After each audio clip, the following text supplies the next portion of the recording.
Bengal education সেন্টারে স্বাগত। তো আজকে আমরা ভারতীয় সংবিধান, সেই সংবিধানের যে তোমার উৎস এবং যে বৈশিষ্ট্য সে সম্পর্কে জানবো।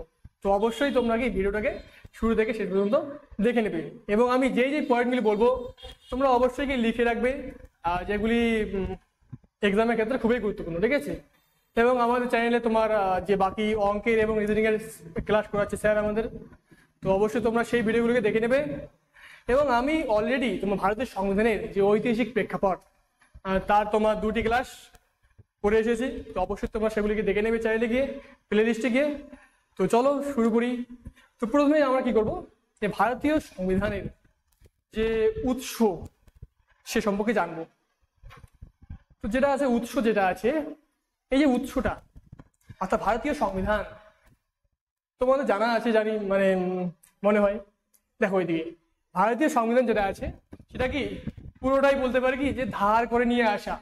অর্থাৎ ধরো কেউ একটা কি নতুন সংসার করলো, ঠিক আছে, ধরো সেই সংসারে যদি তোমার এটা ধার করে নিয়ে আসি, ওটা ধার করে নিয়ে, তখন কি কিরকম লাগবে সংসারটাকে, ঠিক সেরকমই দেখো। হ্যাঁ, যে ভারতীয় সংবিধান যেটা আছে এটা তোমরা বলতে পারো যে পুরোটাই কি মানে ধার করা, অর্থাৎ বিভিন্ন দেশের যে সংবিধান আছে সেই বিভিন্ন দেশের তোমার সংবিধান থেকে কি তোমার নিয়ে আসা হয় এই ভারতীয় সংবিধানে। তো দেখে নিই যে তোমার ভারতীয় সংবিধানের অর্থাৎ কোন কোন অংশগুলি কোন দেশ থেকে নেওয়া হয়, ঠিক আছে। তো প্রথমে যদি আমরা দেখি তোমার ইংল্যান্ড থেকে, অর্থাৎ ব্রিটেন, ঠিক আছে, অর্থাৎ যুক্তরাজ্য বলে ওটাকে, ঠিক আছে, কি বললাম, ব্রিটেন বা যুক্তরাষ্ট্র, ঠিক আছে। তো দেখে নিই যে ব্রিটেন থেকে আমাদের কে নিয়ে আসে ভারতীয় সংবিধানে, ঠিক আছে। প্রথম আমরা কি লিখবো,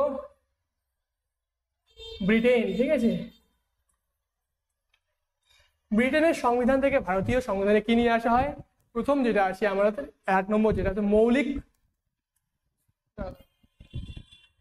কি বললাম পার্লামেন্ট, ঠিক আছে, মৌলিক অধিকার হবে না, ঠিক আছে, পার্লামেন্ট লিখে নাও, পার্লামেন্ট।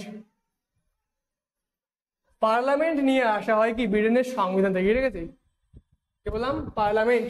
অর্থাৎ যদি বলি বাংলাদেশের সংসদীয় শাসন ব্যবস্থা, ঠিক আছে, সংসদ। সংসদ কি নিয়ে আসা কোথেকে, তোমার যে ব্রিটেনের সংবিধান থেকে নিয়ে আসা কোথায় ভারতীয় সংবিধানে।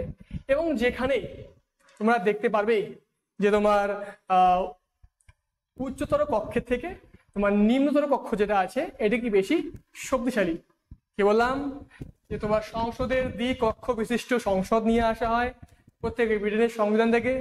এবং তোমার যেখানে উচ্চ কক্ষতর মানে উচ্চ কক্ষের থেকে যে তোমার নিম্ন কক্ষ আছে সেটি বেশি কি অর্থাৎ অধিকতর শক্তিশালী, ঠিক আছে, মনে রাখবে কিন্তু এটা। হ্যাঁ, কি বললাম, প্রথম যেটা আছে পার্লামেন্ট। তারপর যদি বলি যে প্রধানমন্ত্রী, কি বললাম প্রধানমন্ত্রী।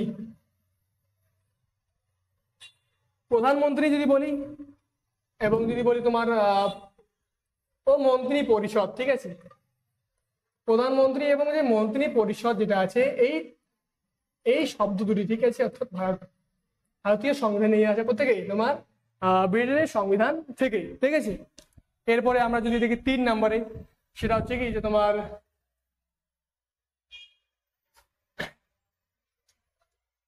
এক নাগরিকত্ব, ঠিক আছে, লিখে রাখো, এক নাগরিকত্ব। বললাম এক নাগরিকত্ব, ঠিক আছে, এক নাগরিকত্ব, ঠিক আছে। দেখো এইদিকে যে ভারতীয় সংবিধান যেটা আছে, যে তোমার যারা তোমার নিশ্চয়ই যে ভারতে একটি মাত্র কি নাগরিকতা রয়েছে, এবং তোমরা দেখতে পারবে যারা তোমার যুক্তরাষ্ট্র হয় সেখানে কি তোমার নাগরিকত্ব থাকে, অর্থাৎ 2টা নাগরিকত্ব থাকে, ঠিক আছে। কিন্তু তোমার যে ব্রিটেন থেকে আমাদের ভারতীয় সংবিধানে কি নিয়ে আসা হয়, এক নাগরিকত্ব নিয়ে আসা হয়। এরপর লিখে রাখো যে লোকসভার স্পিকার, ঠিক আছে, কি বললাম লোকসভার যে স্পিকার,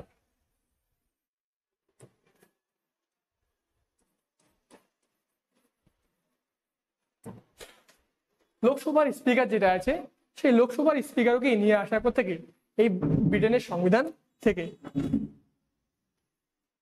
এরপর যদি বলি তোমার স্বাধীন নির্বাচন কমিশন, কি বললাম স্বাধীন স্বাধীন নির্বাচন যে কমিশন, কমিশনটা এখানে লিখে নেবো, ঠিক আছে, কমিশন। এইটাও কোথেকে নিয়ে আসা হয় তোমার, এটিও নিয়ে আসা হয় তোমার কোথেকে, তোমার যে ব্রিটেনের সংবিধান থেকে। তো কি বললাম, ব্রিটেনের সংবিধানে কি নিয়ে আসা হয়, প্রথমে দেখলাম কি যে তোমার পার্লামেন্টারি শাসন ব্যবস্থা, যেখানে তোমার সংসদ তোমার দুইটা কক্ষ রয়েছে, একটি উচ্চ কক্ষ একটি নিম্ন কক্ষ। উচ্চ কক্ষের নাম হচ্ছে কি রাজ্যসভা, নিম্ন কক্ষের নাম হচ্ছে লোকসভা, ঠিক আছে, এটুকু তোমার মনে রাখবে। এবং মনে রাখবে কি আরো যে তোমার লোকসভা যে স্পিকার আছে, এটিও নিয়ে আসা হয় থেকে ব্রিটেনের সংবিধান থেকে। এবং যদি বলি যে এক নাগরিকত্ব, এটিও নিয়ে আসা হয় থেকে তোমার ব্রিটেনের সংবিধান থেকে নিয়ে আসা হয় কি এক নাগরিকত্ব। এবং নিয়ে আসা হয় প্রধানমন্ত্রী এবং মন্ত্রী পরিষদ, যদি বলি ঠিক আছে, প্রধানমন্ত্রীর যে ধারণা সেটি কোথায় নিয়ে আসা হয় তোমার ব্রিটেনের সংবিধান থেকে। স্বাধীন নির্বাচন কমিশন যদি বলি, এরপর যদি বলি তো জনস্বার্থ মামলা, সেটিও কিন্তু মেন হচ্ছে এগুলি কি ইম্পর্টেন্ট, যেগুলি পরীক্ষায় কি আসবে। যদি কিছু তোমার বাদ পড়ে যায় সেগুলি পরে বলে দেবো, ঠিক আছে। দেখো এদিকে এরপর যেটা আছে আমরা এরপর কি লিখবো, ইউএসএ থেকে অর্থাৎ আমেরিকা যুক্তরাষ্ট্র থেকে তোমার সংবিধানের কোন কোন অংশগুলি নিয়ে আসা হয় দেখে নিই আমরা। কি বললাম আমেরিকা যুক্তরাষ্ট্র, আমেরিকা যুক্তরাষ্ট্র। তো আমেরিকা যুক্তরাষ্ট্র থেকে ঠিক আছে কি নিয়ে আসা হয়, এখান থেকে নিয়ে আসা হয় তোমার যেটা তোমার প্রত্যেক নাগরিকের কি ইম্পর্টেন্ট যেটি, ঠিক আছে, মানে তথ্য থাকা দরকার। কি বললাম, যেটা মৌলিক অধিকার, ঠিক আছে। কি বললাম, মৌলিক অধিকার যেটা আছে, সেই মৌলিক অধিকার থেকে নিয়ে আসা হয়, মৌলিক অধিকার নিয়ে আসা হয় আমেরিকা অর্থাৎ ইউএস, ইউনাইটেড স্টেটস থেকে নিয়ে আসা হয় মৌলিক অধিকার। এবং আর কি নিয়ে আসা হয় আমেরিকার সংবিধান থেকে, আর নিয়ে আসা হয় যে উপরাষ্ট্রপতি, কি বললাম উপরাষ্ট্রপতি অর্থাৎ ভাইস প্রেসিডেন্ট, ঠিক আছে। এরপর যদি বলি তোমার হলো উপরাষ্ট্রপতি, হ্যাঁ। এরপর যেটা হচ্ছে সেটা হচ্ছে প্রস্তাবনা, অর্থাৎ তোমাদের জানা প্রয়োজন যে ভারতীয় সংবিধানের তোমার প্রস্তাবনা রয়েছে একটি, ঠিক আছে। কি রয়েছে, ব্রিটেন দাগবি আমেরিকা যুক্তরাষ্ট্র, কি বললাম আমেরিকার সংবিধান থেকে কিনে আসা হয় মৌলিক অধিকার প্লাস উপরাষ্ট্রপতি আর হচ্ছে প্রস্তাবনা, লিখে রাখো কি না হয় প্রস্তাবনা, ঠিক আছে। প্রস্তাবনা অর্থাৎ প্রিয়াম্বল, ঠিক আছে। ভারত কি বললাম প্রস্তাবনা নিয়ে আসা হয় তোমার এই তোমার আমেরিকার সংবিধান থেকে। কি বললাম, মৌলিক অধিকার বললাম, উপরাষ্ট্রপতি বললাম, প্রস্তাবনা বললাম, ঠিক আছে। এরপর যেটা আছে তোমার এই তিনটাই হচ্ছে খুবই গুরুত্বপূর্ণ, ঠিক আছে। যদি লাগে তো পর দিয়ে দেবো।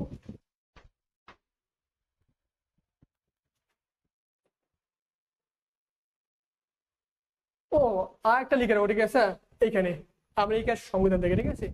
সেটা হচ্ছে কি যে যুক্তরাষ্ট্রীয় আদালত, ঠিক আছে। কি বললাম, যুক্তরাষ্ট্রীয় আদালত যেটা আছে এইটি নেওয়া হয় কোথেকে, ইরেজারটা কোথায় গেল, লিখে রাখো যে সুপ্রিম কোর্ট, সুপ্রিম কোর্ট, ঠিক আছে, সরি হ্যাঁ দেখো সুপ্রিম কোর্টকে নিয়ে আসা কোথেকে আমেরিকার সংবিধান থেকে। সুপ্রিম কোর্ট, ঠিক আছে। সুপ্রিম কোর্ট বলো তো কত সালে প্রতিষ্ঠিত হয়, দেখো এটি হয় 1900 বাদ দাও, পরে বলবো, ঠিক আছে, যখন পড়াবো তখন বলবো। দেখো ওইদিকে তো সুপ্রিম কোর্ট যেটা আছে এই ধারণাও কি নিয়ে আসা থেকে তোমার আমেরিকার সংবিধান থেকে। তো এরপর আমরা দেখবো তোমার ফ্রান্সের সংবিধান থেকে, কোথেকে তোমরা কিন্তু লিখে রাখো, ঠিক আছে, যা যা বলবো, কেননা এগুলি কি পরীক্ষার ক্ষেত্রে খুবই গুরুত্বপূর্ণ। কি বললাম, এরপর যেটা আছে 3 নম্বর দেশ, ফ্রান্স। ফ্রান্স থেকে কি নিয়ে আসা হয় বলতো? ফ্রান্স থেকে যদি বলি প্রথমে, সেটা হচ্ছে কি, ফ্রান্স থেকে নিয়ে আসা হয় তোমার রিপাবলিক, সেকুলার কথাটি নিয়ে আসা হয়, ইকুয়ালিটি কথাটি নিয়ে আসা হয়, তারপর তোমার ফ্র্যাটার্নিটি, ইন্টিগ্রিটি শব্দটিও নিয়ে আসা হয় কোথা থেকে? এই তোমার ফ্রান্সের সংবিধান থেকে, ঠিক আছে। তো কি বললাম, প্রথমে যেটা দেওয়া আছে লিখে রাখি যে রিপাবলিক, লিখে রাখবো কি, রিপাবলিক, সরি বাংলা লিখে রেখে, হ্যাঁ, কেননা বাংলা আসবে পরীক্ষায়। দেখো এদিকে কি বললাম, ফ্রান্সের সংবিধান থেকে প্রজাতন্ত্র, প্রজাতন্ত্র নিয়ে আসা হয়। অর্থাৎ যদি বলি আমরা বা ইংলিশে কি বলবো, এটা রিপাবলিক, ঠিক আছে, রিপাবলিক নিয়ে আসা হয় থেকে ফ্রান্সের সংবিধান থেকে। দেখো এদিকে এরপর যেটা আছে প্রজাতন্ত্র গেল, ইকুয়ালিটি অর্থাৎ সাম্য, এই সাম্য কথাটিও নিয়ে আসা হয় থেকে ফ্রান্সের সংবিধান থেকে। সাম্য অর্থাৎ ইকুয়ালিটি, ইকুয়ালিটি অর্থাৎ সাম্য, ঠিক আছে। এরপর যদি বলি তোমার সেকুলার শব্দটি, অর্থাৎ সেকুলার বলতে কি বলা হয়, যে ধর্ম নিরপেক্ষ, সেই শব্দটিও কি নিয়ে আসা হয় থেকে ফ্রান্সের সংবিধান থেকে। কি বললাম, যে ধর্ম নিরপেক্ষ, ধর্ম নিরপেক্ষ, ঠিক আছে, ধর্ম নিরপেক্ষ অর্থাৎ সেকুলার, ঠিক আছে। কি বললাম, তোমার ফ্রান্সের সংবিধানে কি নিয়ে আসা হয়, প্রজাতন্ত্র অর্থাৎ রিপাবলিক, যদি বলি যে সাম্য, ইকুয়ালিটি, ধর্মনিরপেক্ষ অর্থাৎ সেকুলার, এই তিনটি হচ্ছে কি ইম্পর্টেন্ট। এরপর আরো রয়েছে যেমন তোমার ফ্র্যাটার্নিটি অর্থাৎ ভ্রাতৃত্ব, যেটা আছে এই ভ্রাতৃত্ব, এই শব্দটিও কি ফ্রান্সের সংবিধান থেকে নিয়ে আসা হয়। কিন্তু এই তিনটি হচ্ছে কি খুবই গুরুত্বপূর্ণ, ঠিক আছে, এই চারটি। হ্যাঁ, তো এরপর দেখো, এরপর আমরা নেক্সট যেটা আছে দেখবো তোমার সোভিয়েত রাশিয়ার সংবিধান থেকে কি কি নিয়ে আসা হয়, ঠিক আছে। ফ্রান্সটা গেল, কি বললাম, যে সোভিয়েত রাশিয়া,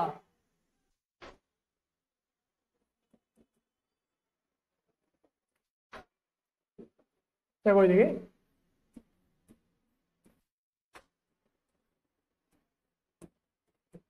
সোভিয়েত রাশিয়া,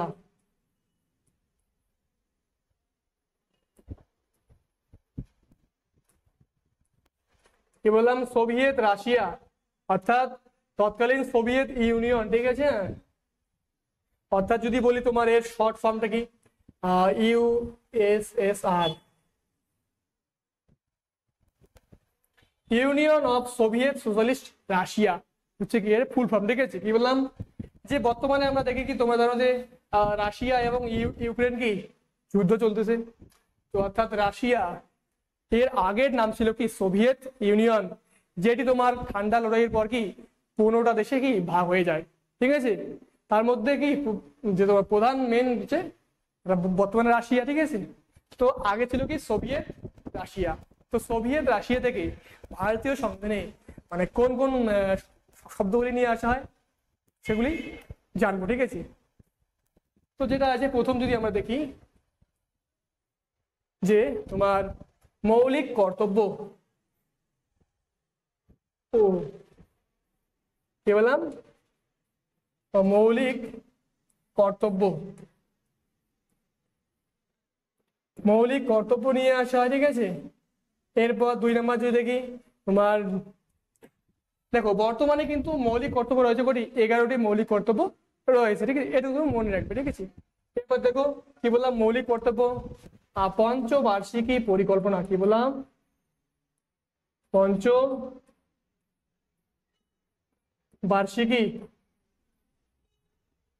পঞ্চবার্ষিকী তোমার পরিকল্পনা।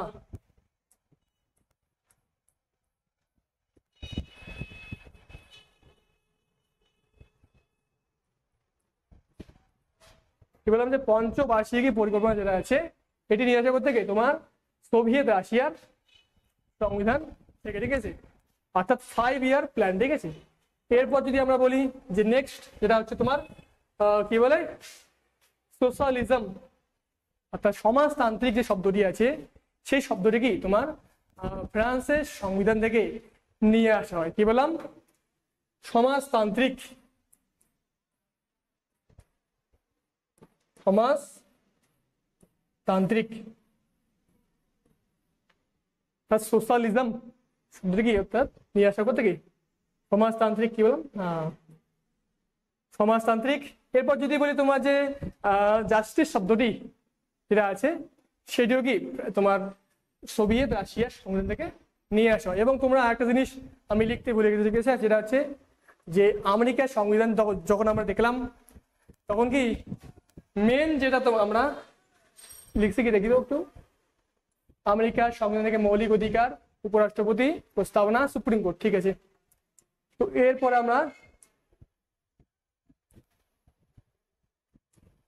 দেখে নেব, ঠিক আছে, পরের যেটা আছে নেক্সট যেটা আছে তোমার দেখে নেব তোমার দক্ষিণ আফ্রিকা, ঠিক আছে। কি বললাম,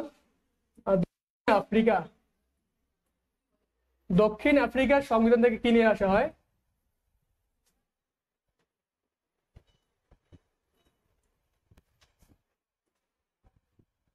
সাউথ আফ্রিকা যেটা আছে এই সাউথ আফ্রিকার সংবিধান থেকে কি নিয়ে আসা হয়, তোমার যে সংবিধান সংশোধন পদ্ধতি সেটা নিয়ে আসা কোথেকে তোমার দক্ষিণ আফ্রিকার কি বললাম যে সংবিধান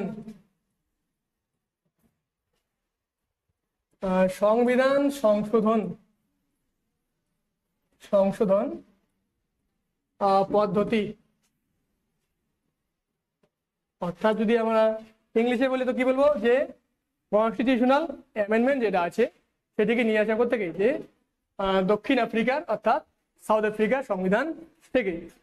তো এরপর দেখে নিই আমরা নেক্সট যেটা আছে, এখান থেকে কি তোমার একটি কি খুবই গুরুত্বপূর্ণ, ঠিক আছে। তো এরপরে আমরা যদি নেক্সট দেখি যে পরের দেশটি হচ্ছে কি যে তোমার আয়ারল্যান্ড। কি বললাম যে আয়ারল্যান্ড যেটা আছে এই আয়ারল্যান্ডের সংবিধান থেকে কি নিয়ে আসা হয়, আয়ারল্যান্ডের সংবিধান থেকে নিয়ে আসা হয় তোমার যে নির্দেশমূলক নীতি অর্থাৎ ডিপিএসপি। কি বললাম যে ডিপিএসপি যেটা আছে নির্দেশমূলক নীতি, সেটি কি তোমার যে আয়ারল্যান্ডের সংবিধান থেকে নিয়ে আসা হয়, ঠিক আছে।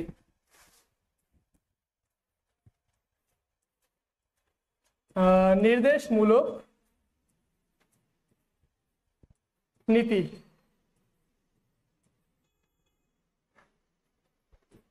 অর্থাৎ যদি বলি যে শর্টকাট, ঠিক আছে, ডিপিএসপি, ঠিক আছে, directive principal of state policy, এটা হচ্ছে ফুটন, ঠিক আছে। তো কি বললাম যে আয়ারল্যান্ডের সংবিধানে কি নিয়ে আসা হয়, নির্দেশমূলক নীতি নিয়ে আসা হয় কোথা থেকে আয়ারল্যান্ডের সংবিধান থেকে।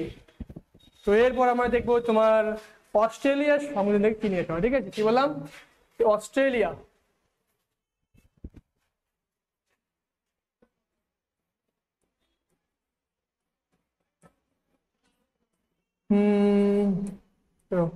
লিখাটা একটু ডিস্টার্ব হলো, একটু বেশি করে দিই। এরপর যেটা কি বললাম যে অস্ট্রেলিয়া, তোমরা একটু বানানগুলো ভালো করে দেখে নিবে, ঠিক আছে। অস্ট্রেলিয়া, অস্ট্রেলিয়া যেটা আছে অস্ট্রেলিয়ার সংবিধানে কি নিয়ে আসা হয় তোমার প্রস্তাবনার ভাষা এবং জানো কি বললাম প্রস্তাবনার যে ভাষা আছে সেই প্রস্তাবনার ভাষা নিয়ে আসা করতে গিয়ে তোমার অস্ট্রেলিয়া যে আছে সেই অস্ট্রেলিয়ার সংবিধান থেকে। তো দেখো এদিকে আগে আমি কি বললাম যে আয়ারল্যান্ডের সংবিধানে কি নিয়ে আসা হয়, নির্দেশমূলক নীতি অর্থাৎ ডিপিএসপি, এবং আরেকটি নিয়ে আসা তোমরা একটু মনে রাখবে, ঠিক আছে, হ্যাঁ, যে রাষ্ট্রপতির যে তোমার নির্বাচন পদ্ধতি, সেই রাষ্ট্রপতির নির্বাচন পদ্ধতিকে নিয়ে আসা করতে গিয়ে তোমার আয়ারল্যান্ডের সংবিধান থেকে। এবং অস্ট্রেলিয়া থেকে যেটা আছে প্রস্তাবনার ভাষা। তো আগে আমরা কি জানলাম যে আমেরিকা থেকে নিয়ে আসা হয় কি প্রস্তাবনা, এবং এখন জানলাম যে অস্ট্রেলিয়া থেকে কি নিয়ে আসা হয় যে প্রস্তাবনার যে ভাষাটা আছে সেই প্রস্তাবনা ভাষাকে নিয়ে আসা হয় অস্ট্রেলিয়া থেকে। দেখো ওইদিকে এরপর যদি আমরা দেখি যে জাপান থেকে কি নিয়ে আসা হয় যে সুপ্রিম কোর্টের গঠন, সুপ্রিম কোর্ট কি বললাম, সুপ্রিম কোর্ট গঠন, সুপ্রিম কোর্টের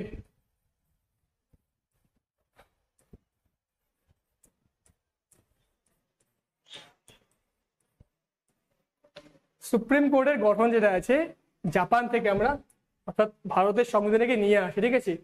এরপর দেখবো যে জার্মানি থেকে কি নিয়ে আসা হয়, ঠিক আছে। দেখে কি বললাম,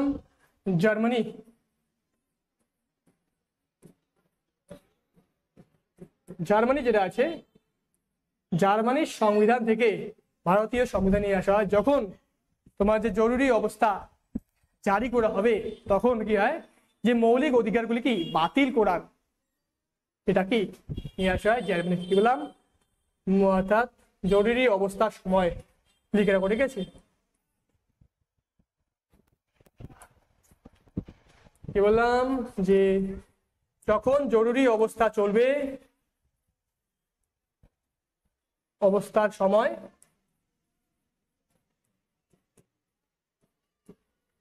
যেগুলি তোমার সাধারণ জনগণকে যে মৌলিক অধিকারগুলি দেওয়া আছে সেই মৌলিক অধিকারগুলি কি বাতিল হবে।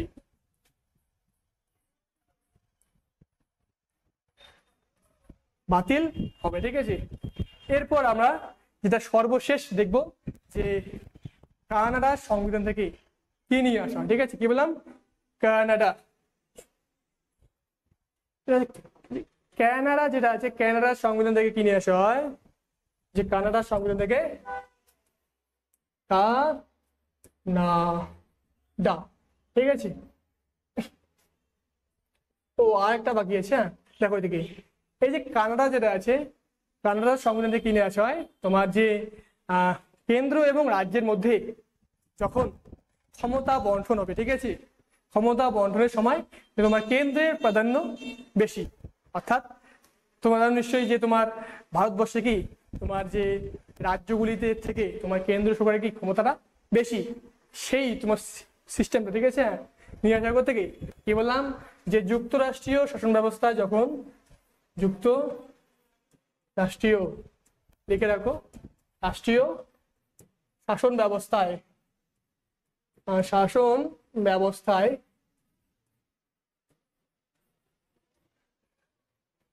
ক্ষমতা বন্টনের ক্ষেত্রে কেন্দ্র ও রাজ্য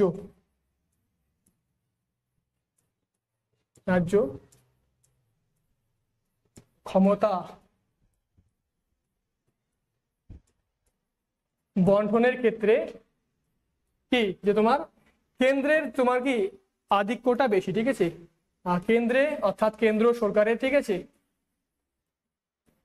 কেন্দ্রের আধিক্য বেশি, ঠিক আছে। অর্থাৎ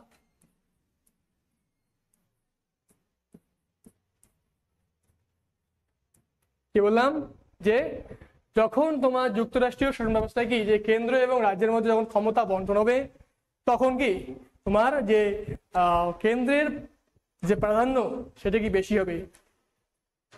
এরপর আমরা যেটা আছে লাস্ট আরেকটি বাকি আছে যে 1935 সালের কি ভারত শাসন আইন, বললাম যে 1935-এ যে ভারত শাসন আইন,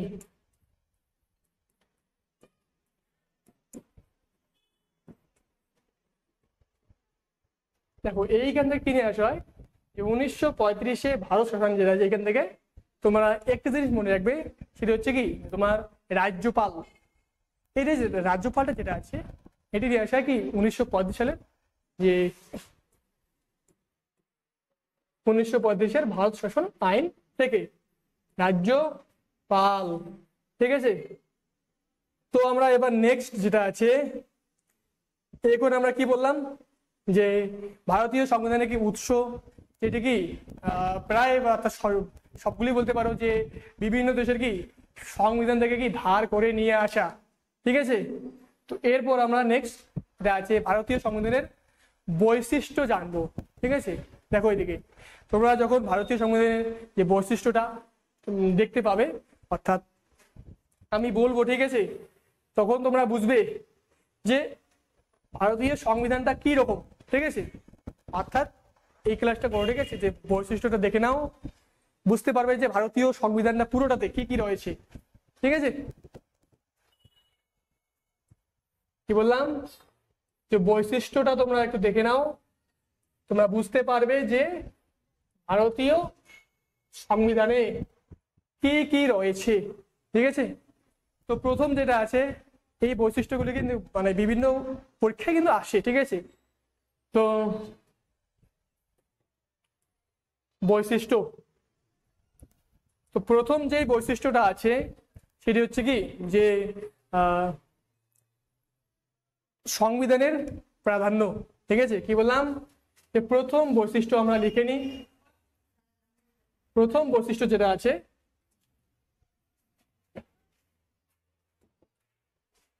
এক নম্বর, কি বললাম, সংবিধানের প্রাধান্য। সংবিধানের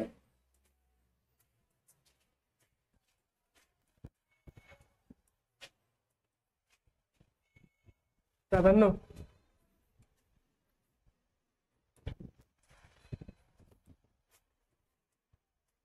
দেখো এদিকে, এই যে ভারতীয় সংবিধান যেটা আছে, এখানে কিন্তু কি যে সংবিধানের প্রাধান্য প্রতিষ্ঠিত হয়েছে, অর্থাৎ বলতে পারি যে তোমার যে সরকারের যে তোমার যাবতীয় ক্ষমতা, সেই যাবতীয় ক্ষমতার উৎস কি এই সংবিধান।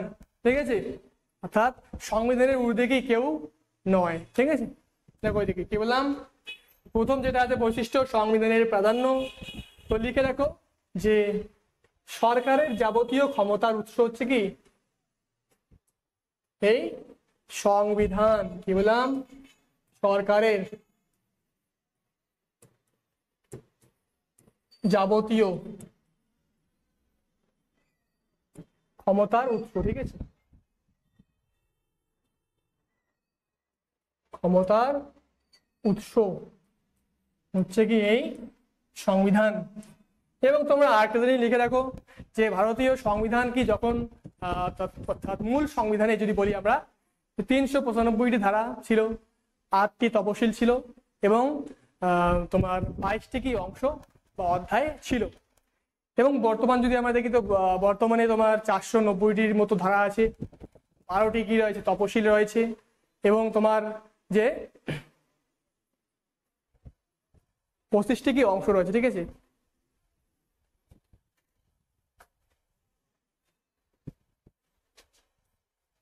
দুই নম্বর যেটা বৈশিষ্ট্য আছে, দেখো এদিকে যেটা বললাম আগে যে তোমার কতগুলি, দেখো এদিকে এরপর যেটা আছে তোমার 2 নম্বর বৈশিষ্ট্য, সেটা হচ্ছে কি যে লিখিত সংবিধান। লিখিত সংবিধান।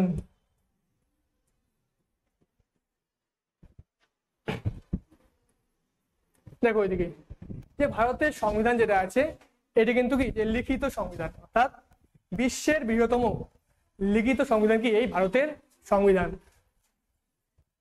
কি বললাম, যে বিশ্বের বৃহত্তম, সব থেকে বড়। ঠিক আছে, বিশ্বের বৃহত্তম লিখিত লিখিত সংবিধান। সংবিধান অর্থাৎ আমেরিকা তো কি তোমার লিখিত সংবিধান রয়েছে, কিন্তু যে তোমার ভারতের সংবিধান যেটা আছে, এটা কি বিশ্বের বৃহত্তম লিখিত সংবিধান। এবং এটি হাতে কে লেখেন? এই হাতে লেখেন কি? যে প্রেম বিহারী নারায়ণ, ঠিক আছে। এবং তোমরা জানো নিশ্চয়ই যে তোমার যে ডিজাইনটা, ঠিক আছে, কে তৈরি করে? তোমার শান্তিনিকেতনের যে ছাত্ররা ছিল, সেই ছাত্রগুলো কি এই তোমার যে লিখিত সংবিধান, অর্থাৎ সংবিধানের কি অর্থাৎ যে খাতাগুলি, ঠিক আছে, সংবিধানের আর যে ডিজাইনটা করে কি শান্তিনিকেতনের ছাত্ররা। দেখো এদিকে। তো এরপরে যদি দেখি যে নেক্সট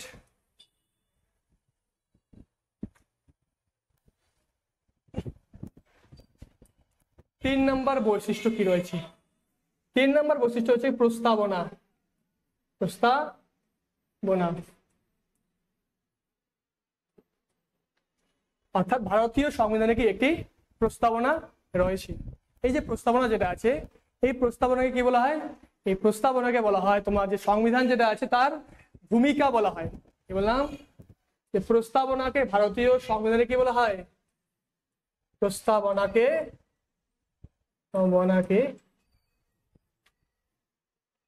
সংবিধানের ভূমিকা বলা হয়। কি বলা হয়? সংবিধানের ভূমিকা।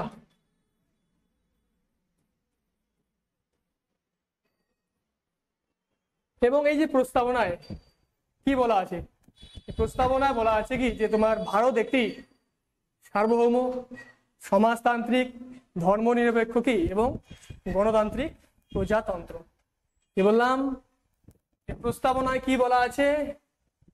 এটা হচ্ছে 4 নম্বর বৈশিষ্ট্য, ঠিক আছে। কি বললাম? প্রস্তাবনায় বলা আছে কি যে ভারত একটি কি সার্বভৌম, সার্বভৌম,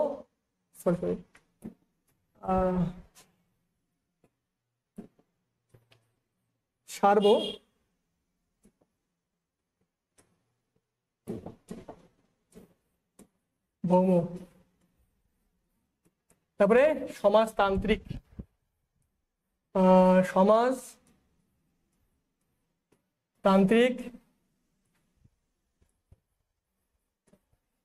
এরপরে যদি বলি যে ধর্মনিরপেক্ষ,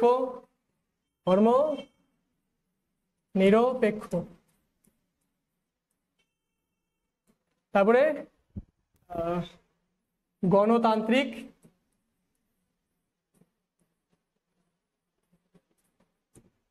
প্রজাতন্ত্র, ঠিক আছে, প্রজাতন্ত্র। তো কি বললাম যে ভারতীয় সংবিধানের প্রস্তাবনায় কি বলা আছে? ভারত রাষ্ট্র একটি কি তোমার সার্বভৌম, সমাজতান্ত্রিক, ধর্মনিরপেক্ষ, তারপর কি রয়েছে গণতান্ত্রিক প্রজাতন্ত্র, অর্থাৎ সোভেরিন, অর্থাৎ সোশ্যালিস্ট, সেকুলার, ডেমোক্রেটিক রিপাবলিক বলা হয়েছে কি ভারতকে। এবং এটি কিন্তু এক্সামে আছে, ঠিক আছে, যে তোমার ভারতকে কি বলা হয়েছে ভারতের সংবিধানে প্রস্তাবনায়? যে সার্বভৌম, সমাজতান্ত্রিক, ধর্মনিরপেক্ষ কি এবং গণতান্ত্রিক প্রজাতন্ত্র যেটা আছে, এটি বলা হয়েছে কি ভারতীয় সংবিধানের প্রস্তাবনায়। দেখো এদিকে। তো এরপর যদি দেখি যে 5 নম্বর বৈশিষ্ট্যটা কি? 5 নম্বর যেটা আছে বৈশিষ্ট্য, এটা হচ্ছে কি তোমার যে এক নাগরিকত্ব। কি বললাম? এক নাগরিক,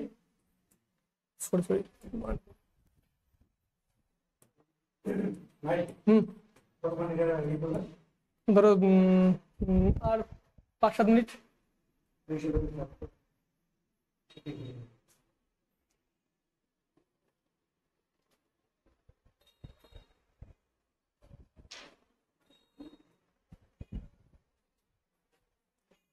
কি বললাম যে 5 নম্বর বৈশিষ্ট্য হচ্ছে কি যে এক নাগরিকত্ব।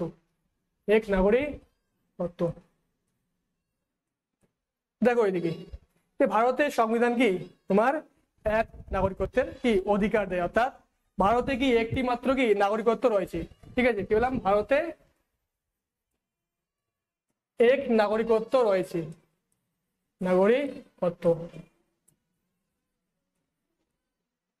অর্থাৎ যেটা তোমার কি বলে যে যারা তোমার যুক্তরাষ্ট্রীয় যে শাসন ব্যবস্থা রয়েছে সেখানে কি তোমার দ্বি নাগরিকত্ব থাকে। যেমন আমেরিকার সংবিধানে রয়েছে, সুইজারল্যান্ডের সংবিধানে কি দ্বি নাগরিকত্ব রয়েছে, অর্থাৎ রাজ্যেও একটি নাগরিকত্ব রয়েছে আলাদা করে এবং কেন্দ্রেও কি একটি আলাদা করে নাগরিকত্ব রয়েছে। কিন্তু আমাদের ভারতবর্ষে কি তোমার একটাই মাত্র কি নাগরিকত্ব রয়েছে। এবং লিখে রাখো যে যুক্তরাষ্ট্রীয় আদালত, কি বললাম যে 6 নম্বর যেটা আছে তোমার যুক্তরাষ্ট্রীয় আদালত, কি বললাম যুক্ত রাষ্ট্রীয় আদালত, ঠিক আছে। দেখো এদিকে ভারতীয় কি একটি যুক্তরাষ্ট্রীয় আদালত রয়েছে যার নাম হচ্ছে কি সুপ্রিম কোর্ট, যার নাম লিখে রাখো যে সুপ্রিম কোর্ট, সুপ্রিম কোর্ট।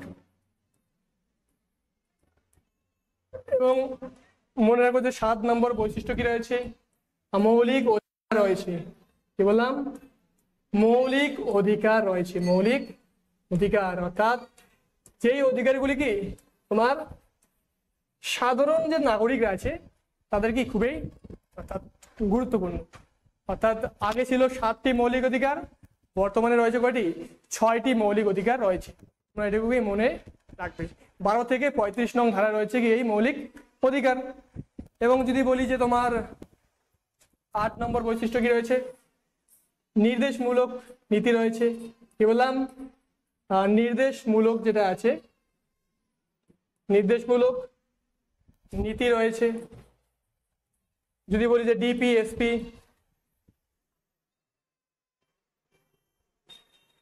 রাষ্ট্র পরিচালনার জন্য কি এই নির্দেশমূলক নীতির প্রয়োজন রয়েছে, ঠিক আছে।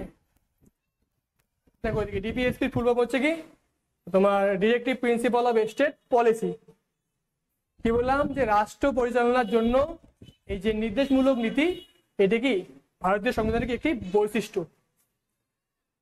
এবং যদি বলি এরপরে 9 নাম্বার যেটা আছে বৈশিষ্ট্য, এটা হচ্ছে কি মৌলিক কর্তব্য, কি বললাম যে মৌলিক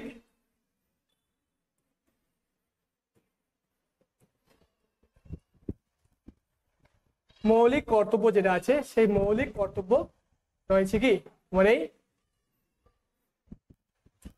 ভারতের সংবিধানে। বর্তমানে লিখে রাখবো যে বর্তমানে 11টি কি মৌলিক অধিকার মৌলিক কর্তব্য রয়েছে 11টি, ঠিক আছে। এরপর যদি আমরা বলি যে সৌভ্রাতৃত্ব, অর্থাৎ ভারত কি আগে কোনো দেশে আক্রমণ করে না, অর্থাৎ সবসময় কি বন্ধুত্ব তোমার ধরে রাখার চেষ্টা করে। তো এই যে তোমার প্রধান যে গুরুত্বপূর্ণ বৈশিষ্ট্যগুলি আমরা দেখলাম। তো আগে আমি কি বললাম যে ভারতীয় সংবিধানের যখন মূল সংবিধানে তোমরা একটু মানে ভুল বলছি, ঠিক আছে, একটু ইস্যু করে নেবে, কারেকশন করে নেবে, ঠিক আছে। যে ভারতের মূল সংবিধানে 395টি ধারা ছিল, তোমার 12টি কি তপশিল ছিল, 22টি অংশ ছিল। এরপর যদি বলি তোমার বর্তমানে 490টি ধারা, তোমার রয়েছে 12টি তপশিল এবং 25টি অংশ রয়েছে বর্তমানে। তো এই যে ভারতীয় সংবিধান যেটা আছে, যদি আমরা দেখি বৈশিষ্ট্য, ঠিক আছে, এখানে কিন্তু আরো কয়েকটি বৈশিষ্ট্যের কথা বলতে পারি যে তোমার বিভিন্ন রাজ্যের জন্য বিভিন্ন রকম কি সুবিধা রয়েছে বিভিন্ন ধারাতে। যেমন 370 নম্বর ধারা ছিল তোমার যে কাশ্মীরের জন্য ছিল, তো সেটি কি তোমার 2019 সালে বাতিল করা হয়। 371 নম্বর ধারায় তোমার পূর্বের রাজ্যগুলি রয়েছে সেখানেও কি তোমার বিশেষ মানে সুযোগ সুবিধা রয়েছে আলাদা করে। তো ভারতের যে সংবিধান বৈশিষ্ট্য এবং যে উৎস, তো আজকে এটুকুই। তো অবশ্যই তোমরা কি নেক্সট ক্লাসগুলি দেখে নেবে।